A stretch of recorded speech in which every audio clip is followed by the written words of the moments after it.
Dia ngontrak kakak beradik di Tangerang, kerjanya satu kerjaan di pabrik. Kakaknya kerja malam pulang pagi, begitu pulang ngelihat adiknya yang perempuan udah menjadi mayat.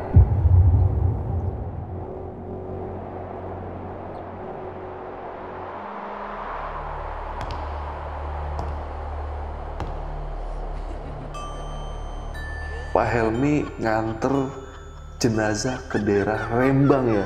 Ya, Rembang, perbatasan Jawa Tengah, Jawa Timur. Iya. Pak Helmy nganter pakai mobil pick up dan jenazahnya itu duduk di sampingnya Pak Helmy. Wah.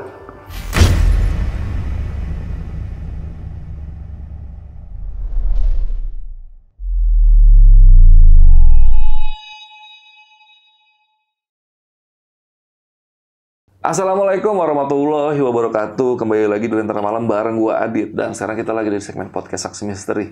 Di sebelah gua udah ada narasumber nih yang udah punya pengalaman bertahun-tahun jadi seorang driver. Dia udah jalan-jalan jauh sampai ke Bali, ke Sumatera, dan tempat-tempat lain. Dan pastinya punya kisah mistis yang bakal dia share malam ini kepada kita semua. Kita sapa dulu aja, di sebelah gua udah ada narasumbernya, Pak Helmy. Pak Helmy. Ya. Makasih banget nih, Sama-sama, udah datang jauh-jauh dari Cilengsi ke... Sama-sama Mas Adit, sama-sama. Ini Pak Helmy kan malam ini mau cerita tentang pengalaman mistis selama jadi driver nih, Pak Helmy. Iya. Boleh tahu nih Pak Helmy dari tahun berapa sih menekuni profesi ini? Untuk profesi drivernya, sebetulnya itu nggak rutin. Misalnya begini, saya bekerja di salah satu rental itu 3 tahun. Nah, setelah 3 tahun itu ada kontrak. Waktu itu di perkapalan. Saya punya basic, punya sertifikat itu Markonis kan. Yang second class. Jadi kalau sekarang Markonis di kapal itu udah nggak dipakai. Sekarang kan udah pakai komputer. Yang dulu pakai touch kunci, key kunci. Jadi kode key. Berarti Pak Helmy sempat berubah-berubah profesi lah. Kadang nyupir, kadang kerja yang lain gitu ya. Serabutan. Serabutan lah ya. Sepanjang itu halal dan bisa saya lakukan gitu. Itu aja. Dan tadi Pak Helmy sempat ngobrol-ngobrol juga tadi di bawah sebelum syuting sama gue. Ada satu pengalaman yang cukup serem nih sama Pak Helmy nih, yang terngiang-ngiang di kepala gue itu ketika Pak Helmy nganter jenazah ke daerah Rembang ya? Ya, Rembang, perbatasan Jawa Tengah, Jawa Timur. Iya, itu tapi uniknya Pak Helmy nganter pakai mobil pick up dan jenazahnya itu duduk di sampingnya Pak Helmy. Wah, itu perempuan ya Pak Helmy? Perempuan. Nah, buat kalian jadi yang pengen tahu cerita lengkap dari Pak Helmy ini, simak terus podcast ini sampai habis, jangan ada di skip, cukup skip iklannya aja. Tapi sebelum itu gue mau infoin dulu nih, buat kalian yang pengen jadi narasumber seperti Pak Helmy yang ada di sebelah, kalian bisa langsung aja DM ke Instagram Lentera Malam, itu ada di lenteramalam.id. Langsung DM aja, nanti bakal diarahin sama admin Lentera Malam, yaitu Rara. Oke, Pak Helmy, udah siap nih buat cerita malam ini nih? Oke. Yaudah, nggak usah lama-lama lagi, sebelum kalian dengar ceritanya, kalian tonton dulu intronya.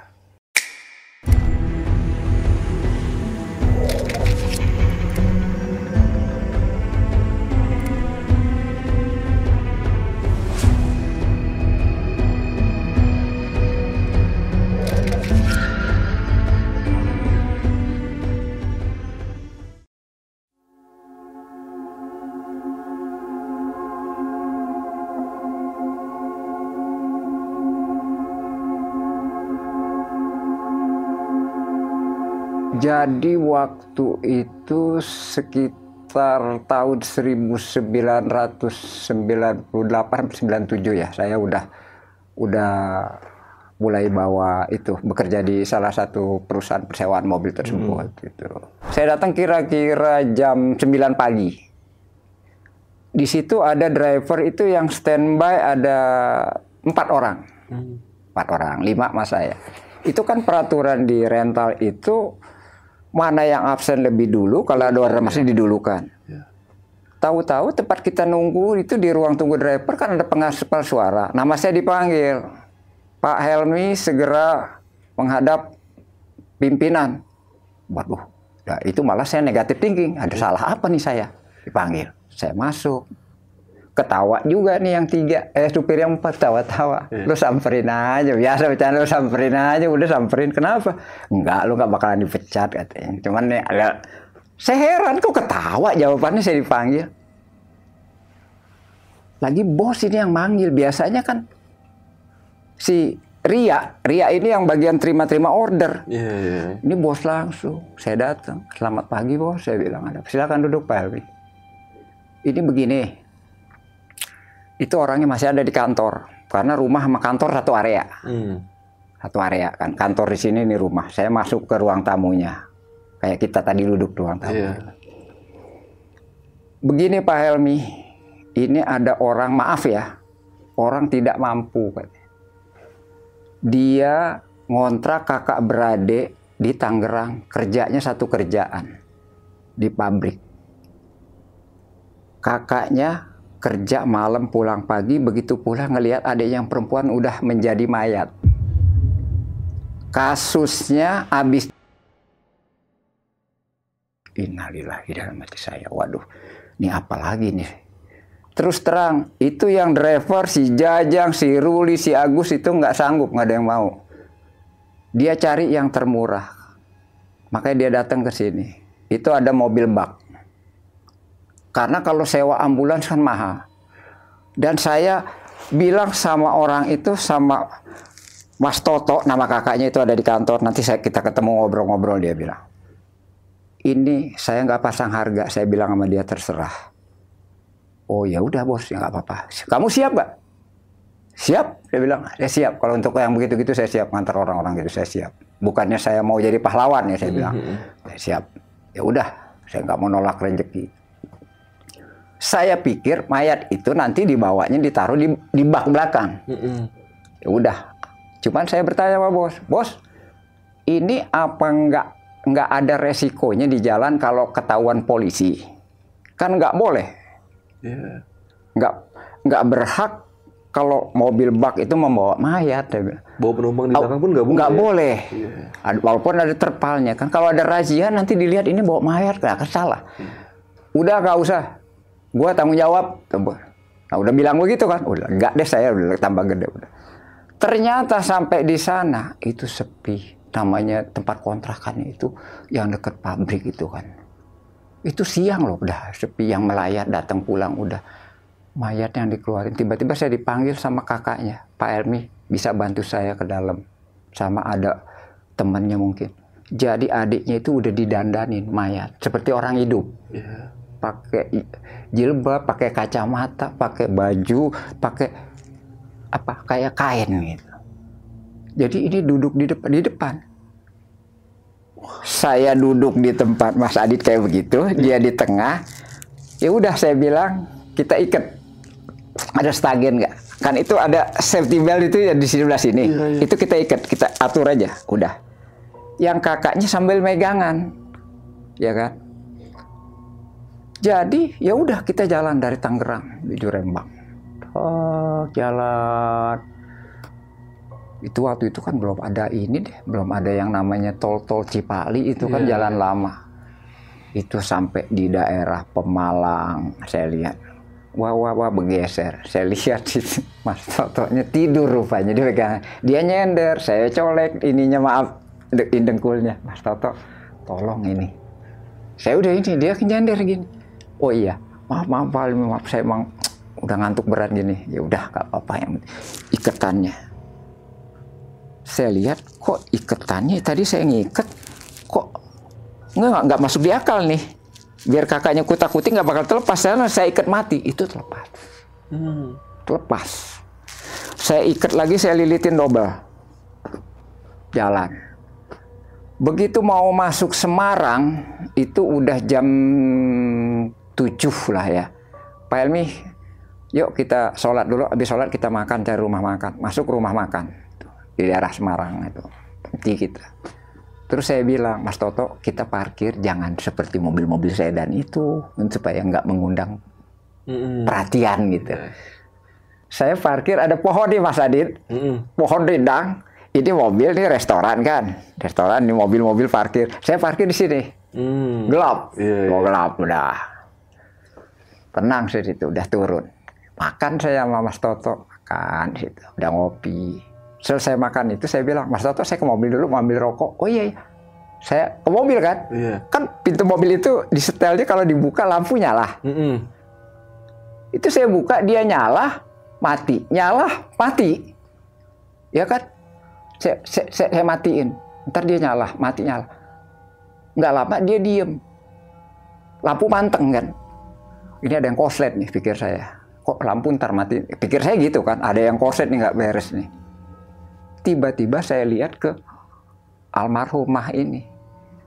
Seperti orang menangis. Menangis di sini. Di situ saya antara dua. Ini orang. Apa iya orang udah nggak ada nyawanya masih bisa menangis dalam hati saya? Atau ini ada obat dari rumah sakit yang keluar? Pikir saya begitu. Di mobil ada tisu kan? Diambil tisu. Maaf ya non, saya bilang begitu. Saya lap. Itu makin deras. Ya udah, saya diemin akhirnya itu sampai 2 kali. Tiba-tiba saya mau tutup pintu, diduluin seperti ada batu besar jatuh di atas kap itu. Wah, penyok nih mobil nih. Wah, kena saya nih, kena urusan nih, udah laporan di kantor pikir saya. Saya naik ke mobil, saya tengok. Itu Mas Adit nggak ada cacat dikit. Tapi saya nengok kok ke atas. Saya lihat di atas seperti kayak Tarsan begini tapi besar. Di situ benar-benar saya itu seperti mau berteriak nggak bisa.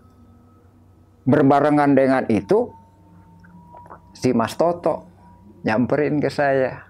Rupanya nyerahin rokok. Di situ nggak lama saya baru seperti apa ya? Rep-rep gitu. Akhirnya, kenapa Pak Helmi? Enggak. Jadi mengenai adiknya itu saya nggak ceritain. Yang keluar air mata itu? Iya, nggak ceritain. Kembali lagi dia nganterin rokok. Udah Pak Helmi kita ngerokok dulu deh, santai, udah deket. Iya saya tahu dari Pati, habis Semarang, Pati, Rembang, udah deket itu 1 jalur. Udah, itu kira-kira 7:30 lah kurang lebih di restoran itu 1/2 jam. Nah, jadi dari situ kita orang melanjutkan perjalanan ke tujuan kan.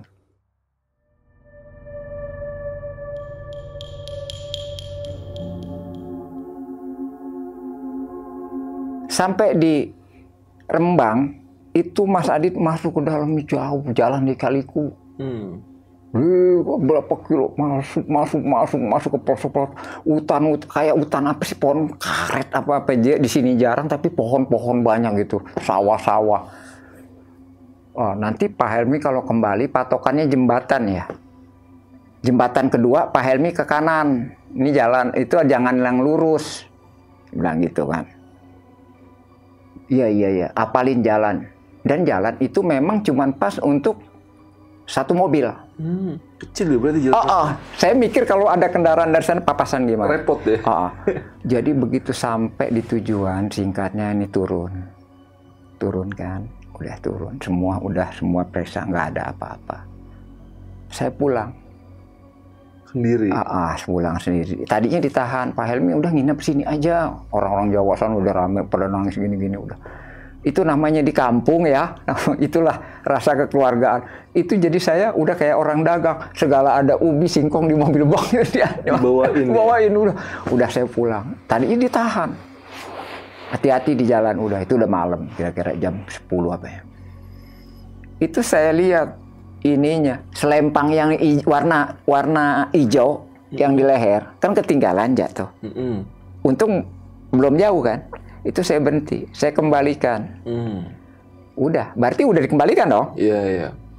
Begitu saya jalan, udah dapat 1/2 jam, saya mau ngerokok. Saya taruh di box itu kan ada, di konsul box itu mobil itu kan. Loh, ini kok ordeng saya selendang ada di samping saya lagi. Kan nggak masuk akal. Wah, ini kenapa ini? Apa? Jadi saya di situ saya berhalusinasi. Oh, ini terima kasih dia kali ngasih selendang gara-gara saya ngusap air matanya kali di dalam hati saya gitu. Ya udah terima kasih. Udah. Tetapi kenapa begitu pulang jembatan kedua itu saya di luar kesadaran saya ambil jalan yang lurus. Mestinya ini setelah jembatan belok kanan. Kedua ke kanan. Terus jalan lurus. Wah, saya senang ini motong jalan di sana terang nih, ada perkampungan kayaknya. Itu udah malam. Biasa saya kalau udah malam untuk ngilangin ngantuk ada warung itu saya senang kan ngopi dulu gitu. Ngopi dulu. berhenti di situ.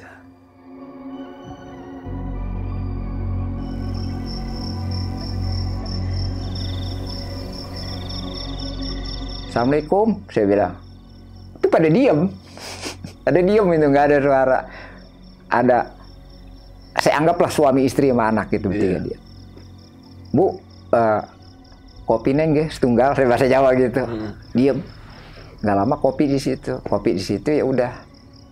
Saya nggak pamit lagi, saya mau buang air kecil, saya ke belakang. Itu namanya perkampungan. Itu saya ke belakang rumah, kok rame bener. Kayak apa namanya sih, kayak taman ria, kayak taman, kayak Monas, rame di belakang. Wah, ini perkampungan hebat, saya bilang begitu kan. Udah. Tiba-tiba saya ke depan, ini kopi siapa yang minum? Nggak ada orang. Kopi berkurang. Nah, saya ke mobil lagi. Di situ mobil itu saya gas seperti plat kopling slip. Diangkat, digas sampai lepas begitu mobil nggak jalan. Nggak jalan sama sekali, nggak jalan. Udah, saya istirahat sebentar. Saya lihat, saya paksain, itu overhead temperatur kan. Oh ya, saya buka dulu. Air penuh semua, udah tunggu diam, udah dingin. Tapi kok nggak bisa juga gitu. Udah, saya dibaca-baca di situ, saya diam. Saya nengok, di mana ya? Pak mobil tadi udah jalan. Saya patokannya masih ada pelang papan bekas itu, emang berhenti di situ, mobil masih di situ. Yang tadinya saya mampir warung di sini, itu tiba-tiba sunyi, sepi, makam, kuburan. Warungnya nggak ada. Jadi saya pikir saya ngopi di kuburan. Saya minum itu yang sisanya memang habis saya buang air kecil. Iya, sempat minum. Saya minum kopinya. Saya pikir mungkin apa anaknya kali minum, anak kecil kan suka iseng kadang-kadang lihat di meja. Saya pikiran masih gitu. Cuman ini mobil. Udahlah, mungkin menurut orang sini saya mulai berpikir mungkin setiap jengkal tanah tuh ada penunggu. Yeah. Jadi saya balik lagi ke tempat itu walaupun saya tahu itu udah kuburan. Bapak, Ibu, saya pamit ya. Terima kasih kopinya gini udah. Ya saya mau taruh uangnya, taruh di mana? Itu uang saya lempar aja 5.000. Di situ aja udah. Ya kopi masih harga 2.000 3.000, ya udah 5.000 udah lempar. Tiba-tiba ke mobil. Itu mobil enak. Enteng. Normal. Ya normal. Cuman saya kenapa disesatin? Masa muter sampai 2 kali di rumah almarhumah. Balik lagi, kok ini balik lagi ke sini. Waduh, ulangin. Cuman saya nggak mampir, nggak berhenti. Lewatin aja. Lewatin aja. Ini benar saya jalan. Kok saya jalan lewat ke sini? Oh, salah saya di sini nih, yang habis jembatan harus ke kanan, ya kan? Saya urutin lagi tuh Mas Adit ke kanan. Kenapa saya ketemunya di situ lagi? Saya lihat itu ada pelang hitamnya itu di situ. Pelang itu masih ada di situ muter. Nah, begitu udah agak terang, ada orang-orang mengambil kayu pakai sepeda.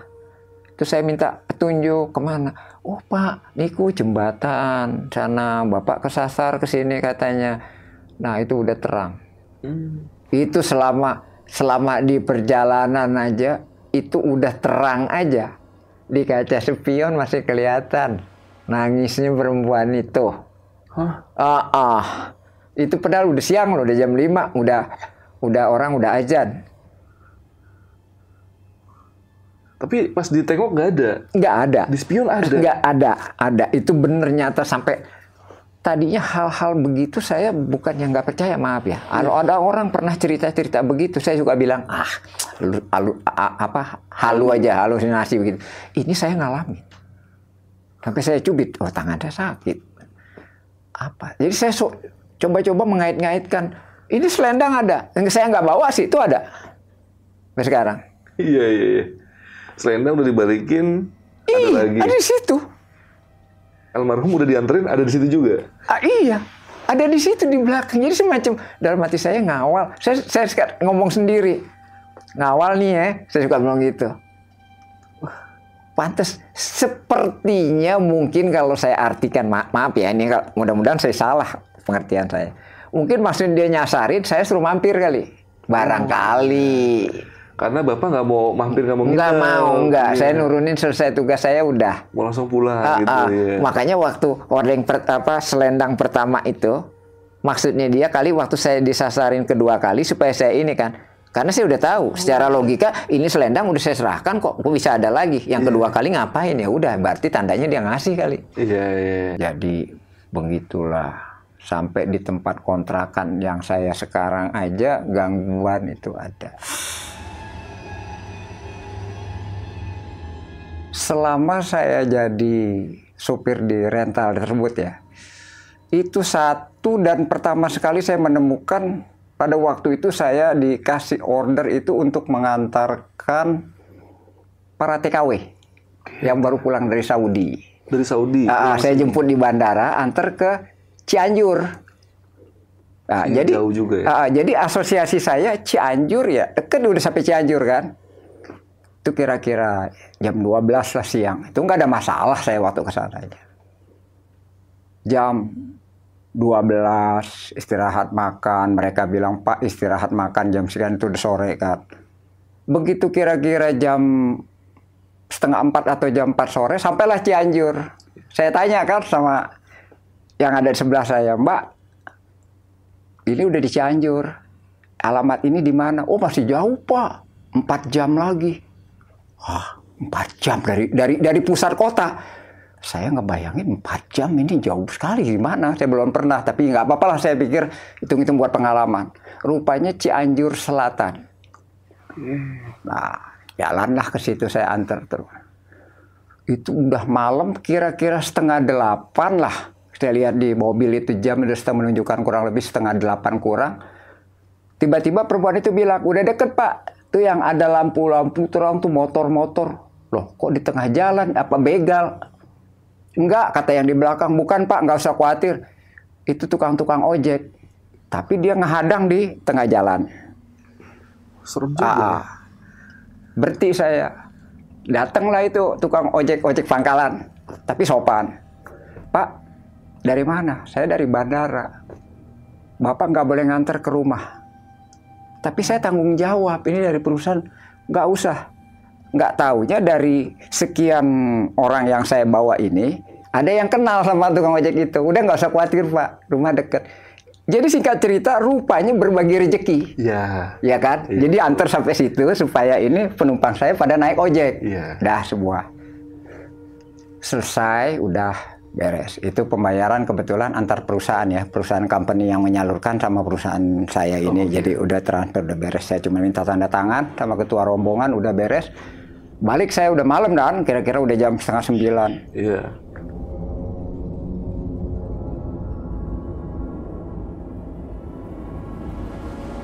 Jadi waktu itu saya ingat, oh ya saya belum sholat isya nih.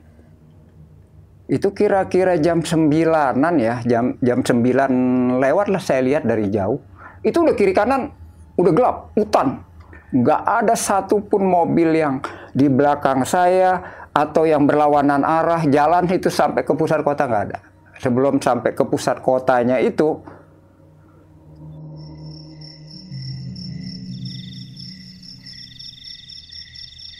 saya lihat ada lampu, ada gerobak. Berarti ini mungkin ada orang atau setidak-tidaknya pernah dihuni gitu ya, orang dagang. Lampu apa yang kalau dulu tuh zaman saya kecil tuh tukang buah yang pakai lampu-lampu pakai karbit. Oh iya. Di gerobak. Wah ini boleh juga buat sholat. Ya udah, saya kan waktu itu selalu bawa sejadah itu. Saya gelar aja di situ. Sholat. Itu air ngucur situ. Air namanya di daerah begitu kan enak dingin. Iya.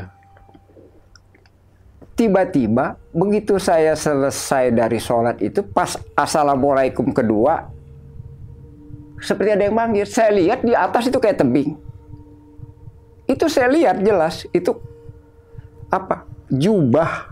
Jadi model kayak apa ya? Kayak Habib, kayak Kiai dandanan gitu.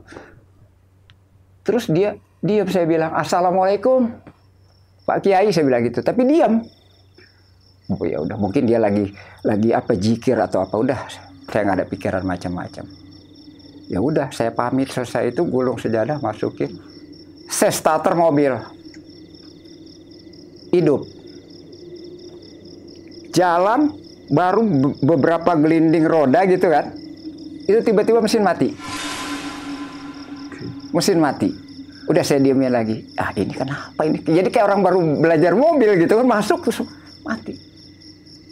Udah saya diam di situ, saya istighfar. Astagfirullah. Kedengaran suara, anggaplah suara itu ya, tapi suara ini seperti ada ehonya menggema. Istighfar. Saya istighfar ikutin. Astagfirullah. Tiba-tiba suara itu hilang, saya starter, hidup, jalan.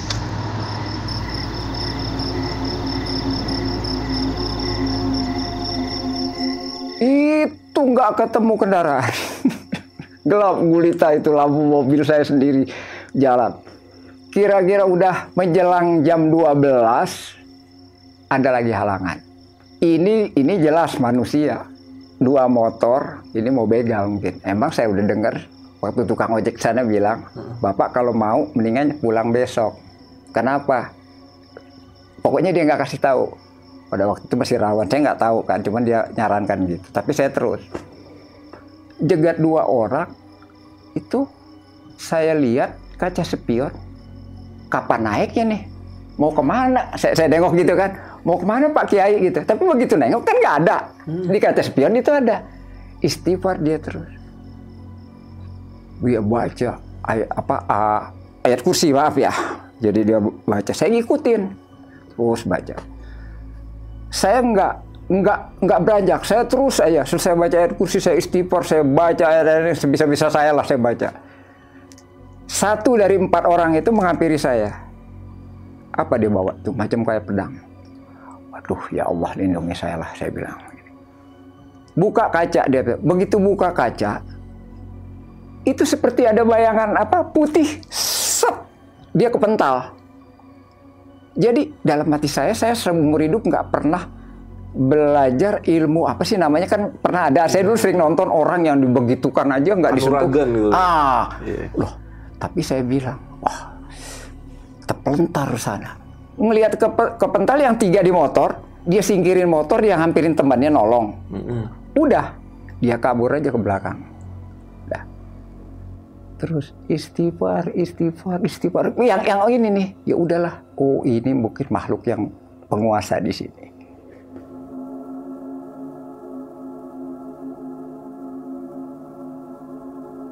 Jadi singkat cerita sampai di pusat kota itu udah jam 12, ya udah saya ngopi aja.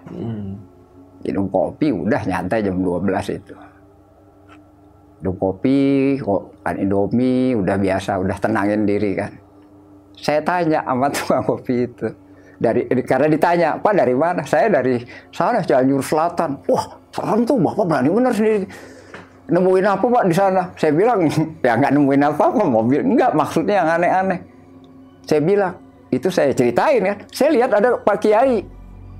Oh, orang pakai sorban yang jadi gini. Itu Pak, itu yang penyelamat warga dulu pernah terjadi di situ, pembantaian daerah situ.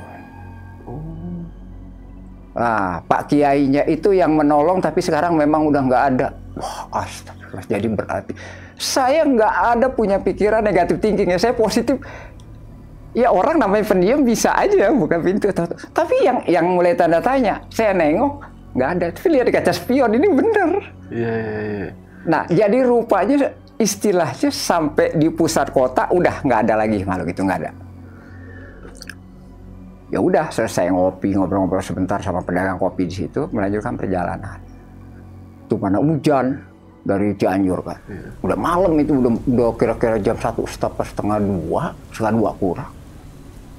Itu rindu alam kan biasanya rame, biar sampai pagi, biar pada nggak makan suka pada foto-foto selfie di situ, ada pos polisi. Itu puncak gitu ya? Oh, jalur puncak. Itu kan sepi, saya lewat di situ. Saya lihat ada perempuan biasa, dia pakai baju hem yang panjang, pakai celana panjang, tapi seperti orang nangis gitu kan, seperti orang nangis. Ya udah. Niat saya pulang sendiri atau berdua, bensinnya kan tetap sama. Dan saya juga pernah ditolong orang, apa salahnya kan. Saya tanya, Dek, mau pulang kemana? Dia diem. Saya nengok, saya turun dari mobil. Saya mau nyamperin ke ini ke apa? Pos polisi kan ada di situ di sebelah di Rindu Alam. Maksud saya mau melapor kalau seandainya saya bawa orang ini tolong dicatat mobil saya. Takutnya nanti kan dianggap apa penculik atau apa gitu kan. Nggak ada, tiba-tiba saya naik ke mobil lihat dia udah duduk. Di polisinya juga nggak ada di kantor? Nggak ada manusia. Itu kan begini kan, jadi jembatan, ini Rindu Alam di sini, dia di bawah jembatan ini. Itu gerimis tuh posisi. Tahu-tahu duduk. Ya udah, saya masih berpikiran mungkin waktu saya turun dia naik nggak dengar waktu nutup pintu ya. Saya nggak ada pikiran oh dia hantu atau itu enggak. Saya anggap dia manusia. Mungkin kalau dia habis berantem sama suaminya gitu kali ya mau pergi kemana atau sama pacarnya. Itu benar. Suara seperti rintihannya orang nangis gimana sih?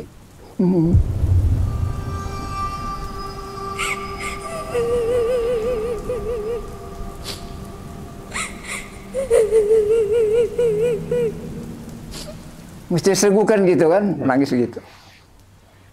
Ya udah, akhirnya udah naik gitu udah jalan. Udah jalan beberapa menit, kurang lebih 10-20 menit saya tanya dong, Dek, pulangnya kemana? Dia cuman, jadi maaf ya, ini duduk begini. Dia ngadepnya keluar, tapi tangannya nunjuk gini. Oh lurus ya udah. Dalam hati saya, perempuan ini mungkin ganggu atau nggak mau ngomong gitu, ya udah. Udah saya diam, saya setel aja itu musik di mobil kan, udah. Begitu di jalan tol, saya tanya lagi, kemana Dek pulangnya, sebetulnya kemana? Dia cuma nunjuk aja terus. Ya emang jalan tol cuma lurus ya. Lurus aja. Menjelang keluar dari tol itu kan ada pertigaan yang kalau ke kiri arah Keramat Jati, ke kanan yang arah ke Priok arahnya. Saya tanya dong, takutnya nanti kalau saya nggak tanya, saya main belokin ke kanan, tahu-tahu dia arah ke kiri. Dia nunjuknya begitu, ya berarti ke kanan kan? Saya ke kanan, ikutin. Lampu merah perapatan itu BNN, saya tanya. Dek, itu ada lampu merah. Ke kiri, ke kanan, atau lurus. Saya bilang gitu. Dia masih nunjuk lurus. Menjelang lampu merah berikutnya itu perapatan Otista kan ada. Yang kalau ke kiri Otista, yang ke kanan ke Komplek PWI, Kebon Nanas, pemakaman kuburan Cina. Dia nunjuk ke kanan. Oh, mungkin dia jangan-jangan saudaranya yang mau didatengin itu keluarga PWI kali gitu kan. Tapi ini udah malam. Dia cuma, nah di situ saya nggak tanya, dia nunjuk aja, ya udah. Jadi dalam hati saya, oh ini nggak perlu Google Map lagi, ini udah tunjuk ngikutin. Saya di luar kesadaran saya ngikutin, tiba-tiba baru saya sadar loh ini kok makam.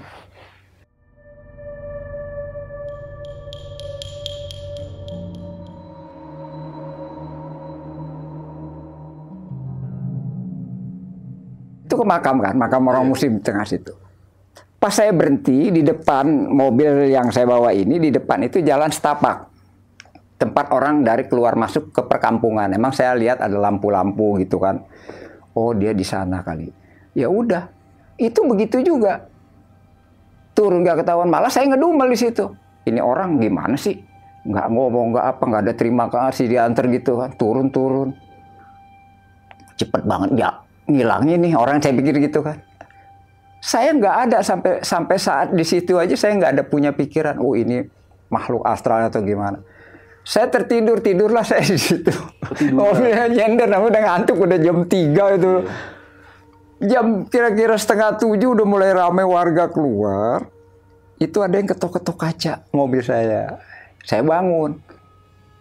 Tahu-tahu ketawa ini warga kan, ketawa. Pak abis kantor siapa? Rupanya bagi dia udah nggak aneh kan.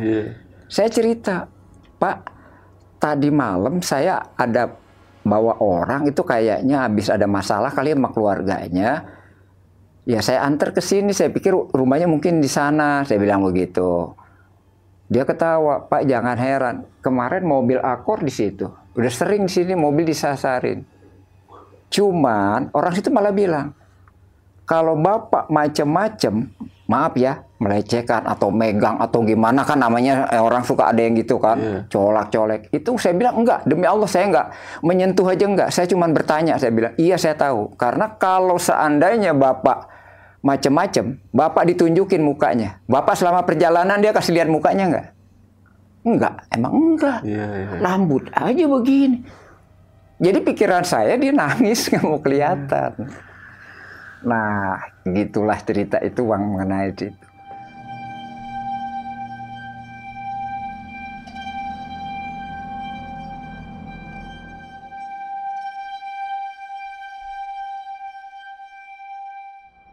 Oke, Pak Helmi, kan tadi kita sempat ngobrol kalau Pak Helmi masih ada satu cerita lagi nih tentang pengalaman Pak Helmi ketika ngebawa korban kecelakaan ya. Iya. Ini cerita awal gimana nih Pak Helmi dari awalnya? Saya kalau yang kecelakaan ada yang di Pasar Minggu pernah itu dulu ya. Ini yang di jalan tol. Oke, di jalan tol. Jalan tol. Itu tabrakan beruntun. Ya kan? Tabrakan beruntun terpental. Sebelum datang itu saya buka aja, saya beraniin diri. Padahal saya paling takut melihat darah kan. Saya buka aja di kantongnya. Lihat ada KTP, ya kan? Nah, begitu saya mau naikin ke mobil, baru mobil polisi udah datang. Mobil derek pada datang udah rame kan? Pak, ini saudara Bapak bukan atau keluarga Bapak atau kerabat Bapak? Bukan. Udah saya diam. Bapak tahan dulu. Tim medis datang, diperiksa udah nggak ada. Bisa nggak ini di mobil Bapak? Ya udah, emang tadinya niat saya mau bawa. Bawa. Itu saya ingat masih bawa Innova, bisa dilipat jok belakangan, taruh situ. Itu dokternya sendiri menyatakan udah nggak ada, ya udah nggak ada lah.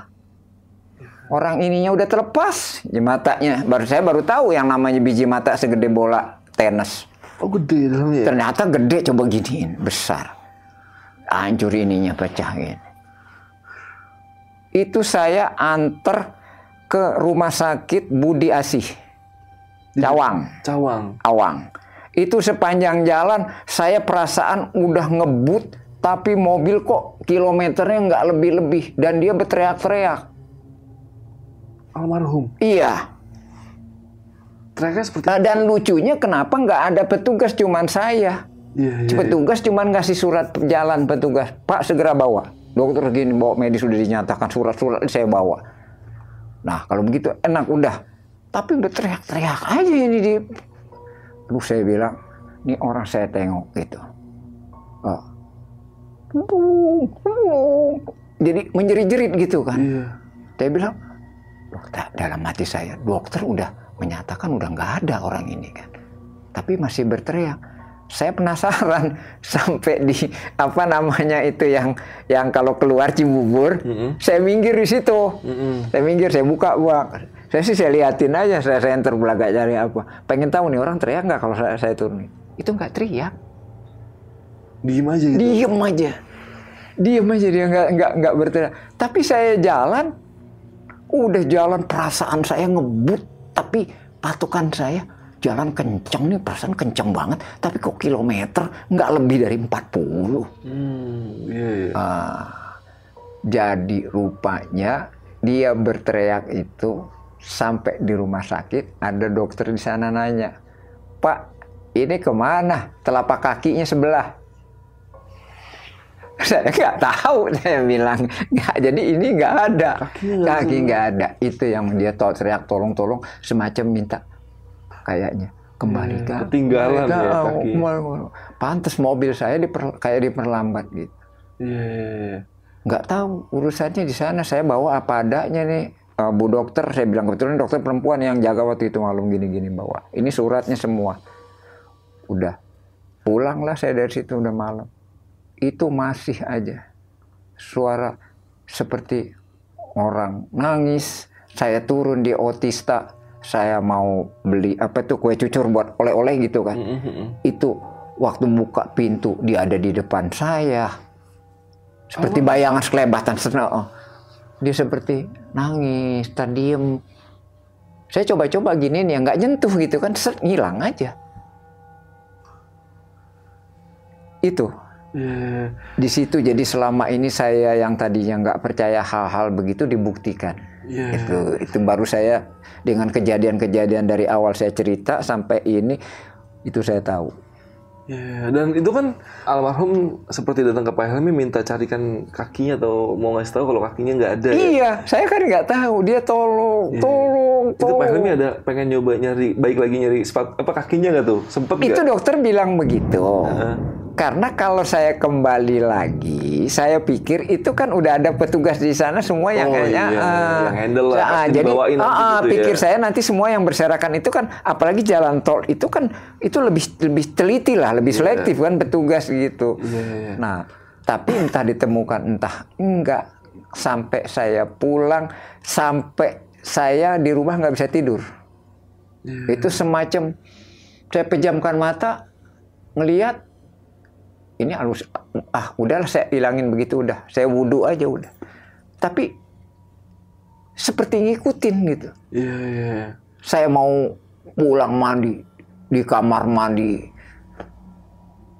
semacam pintu kayak apa namanya, kayak ada yang der gitu, diketok-ketok gitu kan. Seperti nggak boleh masuk lah, seperti seolah-olah dia lagi di dalam. Tapi saya buka biasa, nggak ada apa-apa. Tapi saya nggak balik, tetap saya nggak balik. Itu gangguannya berapa lama tuh, Pak? Kurang lebih antara 3 sampai 4 hari. 3 sampai 4 hari. Karena saya terus kebetulan di tetangga itu kan ada acara selamatan, jadi saya sering habis baca itu kan semua rame-rame kita salawat gini. Dan itu saya juga ceritakan kalau hal itu sama Ustaz. Udah Pak, baca ini aja gini. Itu pasti ada yang diminta waktu Bapak antar. Tuh dia aja tahu, Pak. Ada yang ngetik, iya kakinya saya bilang segini. Nggak ada sebelah ya? Nggak ada. Itu parah kecelakaan itu. Kejadian tol mana sih Pak? Dan Bapak waktu itu lagi ngapain kok bisa ketemu sama tabrakan itu gitu? Sama itu. Saya baru pulang dari Garut. Dari Garut? Abis antar orang juga. Itu di tol mana tuh Pak kejadiannya? Di tol Jagorawi. Jagorawi. Oke. Dari Garut lewat situ, pulangnya ketemulah tabrakan itu. Nah, waktu kejadian itu yang kalau Cipularang ya, kalau ke Bandung. Waktu kejadian itu aja saya mau turun. Kalau saya nggak bawa penumpang, saya mau ke Bandung. Yang waktu kejadian Saiful Jamil. Tapi waktu kejadian itu Cipularang itu kan nggak pernah macet. Tiba-tiba kok ini macet total, ada apa? Rupanya di kilometer 97. 97 kalau nggak salah. Saya lihat mobil Xenia Papansa merah. Cuman saya nggak tahu kalau itu Saiful Jamil, nggak tahu kalau itu artis.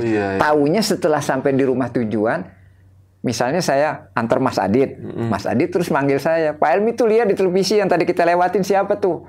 Siapa Bu? Oh Saiful Jamil rupanya. Nah itu tadinya saya mau nolong, tapi berhubung saya bawain, itu anak-anak kecil banyak berceceran waktu kejadian, banyak itu. Itu istrinya pun meninggal ya, Saiful Jamil? Meninggal. Saiful Jamilnya selamat tapi ya? Tuh kacau, itu emang kalau di Cipularang ada mitosnya KM97 kalau nggak salah itu ya. Itu emang cukup angker ya.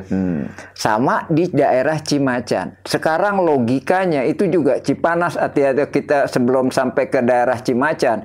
Itu ada yang namanya satu turunan. Begitu nanjak. Kalau nanjak itu berarti itu kan kita pakai persneling rendah kan?